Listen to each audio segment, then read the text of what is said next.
favorite thing in Albion Online definitely is the freedom to conquer the world. The guild versus guild system gives you that freedom. Albion Online is really a giant battle between various guilds, factions trying to control the game world. It's about making your mark on the world. You can fight for territory and everyone can see what you claimed, and everyone can see what you're fighting for, and everyone can see when you win. So a lot of this kind of gameplay ends up being about politics and about who do you like and who do you not like and who are your friends and who are your enemies in the world, and fighting to make your mark and to make sure that your side wins. And that for me is a very powerful thing. Fights over territories in Albion Online is always 5 versus 5 players. We chose this number because we think it yields a very exciting battlefield experience. By having this 5 versus 5 structure, we ensure that the battles are determined by the skill of the players involved and the equipment they bring, and it means that you don't have to be big to be win, you just have to be good to be win. A small group, a small guild of like 5 or 10 people can still take on the largest guilds because all that matters in the final fight are those 5 people and how good they are.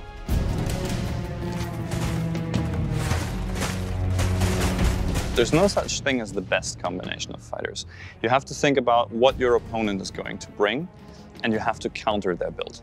You also have to think about what your players can do. What are the skills that you have trained so far? And you have to bring the appropriate equipment. But since we do not have fixed classes in the game, you can switch at any time, right? If your guild needs a healer, all you need is get some healing equipment and you can fulfill that role for as long as it's necessary. So each individual player has to be on top of their game. They've got to bring the right equipment, they've got to know what they're doing, what the tactics are, what the team plan is, how to react to the situations, and they've got to be able to play really well.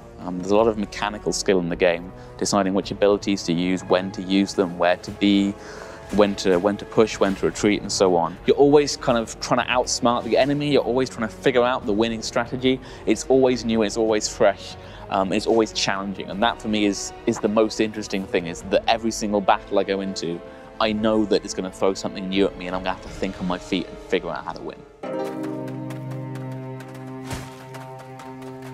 So if you want to get involved in guild versus guild, in impacting the world, in making a difference, but you don't want to fight directly, there's still a lot of options available to you. You can support your guild by crafting material for the battle. You know, the armor, the swords, the magic staffs that they're going to use in the battle.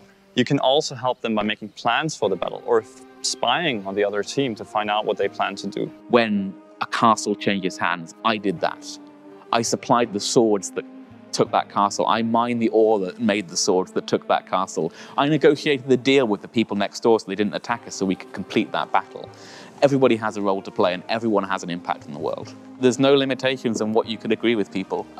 If you make a reputation as a sellsword, for example, you fight for money and you prove to the guilds around you that, hey, this guy is worth, or this girl is worth picking up because they're good at what they do, then yeah, you can just arrange with them, I'll come and fight for you, you pay me a bit of money, everyone's happy. Like, the world is literally open to do whatever you can imagine.